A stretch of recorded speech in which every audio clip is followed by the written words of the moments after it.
పశ్చిమ ఆసియాలో యుద్ధం తీవ్ర రూపం దాల్చబోతున్నట్లు కనిపిస్తోంది. 4 వారాలుగా అమెరికా, ఇజ్రాయెల్ ఎయిర్ స్ట్రైక్స్ తో భీకర పోరు చేశాయి. ఇటు ఇరాన్ డ్రోన్లు, మిసైళ్లతో విరుచుకుపడుతుంది. కానీ ఇప్పుడు అమెరికా యుద్ధ తంత్రం మార్చినట్లు కనిపిస్తోంది. చర్చలకు చెయ్యి చాస్తూనే భూతల దాడులు చేయాలి అని భావిస్తున్నట్లు కనిపిస్తోంది. ఇందుకోసం గత 2 వారాలుగా ప్రణాళికలు చేసిన పెంటగాన్ ఇప్పుడు యాక్షన్ ప్లాన్ ప్రారంభించింది. యుద్ధంలో చెయ్యి సాధించేందుకు అమెరికా అదనపు బలగాలను పశ్చిమ ఆసియాకు పంపుతుంది.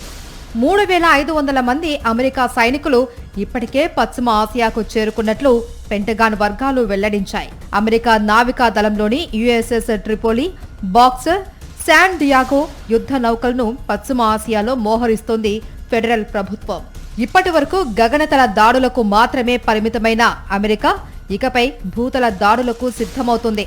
మరో వారంలో మరిన్ని అమెరికా దళాలు పశ్చిమ ఆసియాకు చేరుకుంటాయని తెలుస్తోంది. దాదాపు 7,000 మంది సైనికులను యుద్ధ రంగంలోకి దించాలి అని అమెరికా భావిస్తోంది. 82వ ఎయిర్ బార్న్ డివిజన్ కు చెందిన 2,000 మంది పారాట్రూపర్లను అమెరికా ఇప్పటికే రంగంలోకి దించింది. ఆదేశాలు ఇచ్చిన 24 గంటల్లోనే ప్రపంచంలో ఎక్కడైనా ఆపరేషన్ చేపట్టగల పోరాట పటిమ ఈ పారాట్రూపర్ల సొంతం. భారీ స్థాయిలో భూతల యుద్ధానికి దిగడానికి ముందు ఈ సైనికులు పారాచూట్ల ద్వారా ప్రత్యర్థికి సంబంధించిన కీలక స్థావరాలు, వైమానిక కేంద్రాల వద్ద దిగి వాటిని నిర్వీర్యం చేస్తారు. తద్వారా తదుపరి సైనిక ఆక్రమణకు మార్గం సుగమం చేస్తారు.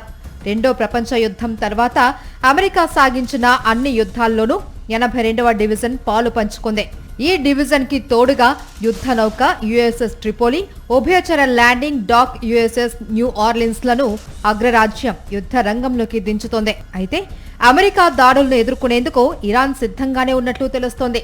భూతల పోరును ఎదుర్కొనేందుకు ఇరాన్ కొన్ని దశాబ్దాలుగా సన్నద్ధమవుతోంది. వియత్నాం, ఇరాక్, ఆఫ్ఘనిస్తాన్లో అమెరికా సైనిక పోరాట తీరు తెన్నులను క్షుణ్ణంగా అధ్యయనం చేసింది. చైనా, రష్యా నుంచి శిక్షణ కూడా పొందింది. తమ అమ్ముల పొదులోని మెరుగైన ఆయుధాలను భూతల పోరు కోసం ఇరాన్ దాచి ఉంచింది అని సైనిక విశ్లేషకులు భావిస్తున్నారు.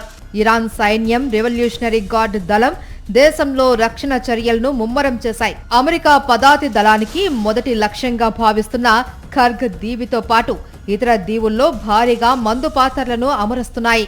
ఇరాన్కు చెందిన రెవల్యూషనరీ గార్డ్ దళంలో అనుభవజ్ఞులైన ఫైటర్లు ఉన్నారు. వీరిలో అనేక మంది హెజ్బుల్లాతో కలిసి లెబనాన్లోనూ, సిరియాలో బషర్ అల్ అసద్ సైన్యానికి వ్యతిరేకంగా పోరాడారు.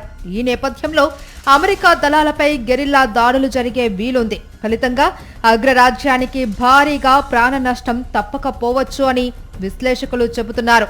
కొంతమంది సైనికులు బందీలుగా చిక్కే ప్రమాదం ఉంది అంటున్నారు. హర్మోజ్ జలసంధిపై పట్టును పెంచుకోవడానికి ఇరాన్ ఉపయోగించుకుంటున్న లారక్ దీవిని కూడా అమెరికా టార్గెట్ చేసే అవకాశాలు ఉన్నాయి. ఈ దీవిలో ఇరాన్కు పెద్ద సంఖ్యలో బంకర్లు, సరుకు రవాణా నౌకలపై దాడి చేయగల పడవలు, జలసంధిలో నౌకల కదలికలను పర్యవేక్షించే రాడార్లు ఉన్నాయి. ఇస్ఫహాన్లో దాచి ఉంచిన యురేనియాన్ని స్వాధీనం చేసుకోవడానికి 82వ డివిజన్ పారాట్రూపర్లను అమెరికా ఉపయోగించే అవకాశాలు ఉన్నాయి. అయితే అది అత్యంత ప్రమాదకర ఆపరేషన్ అవుతుందని నిపుణులు పేర్కొంటున్నారు.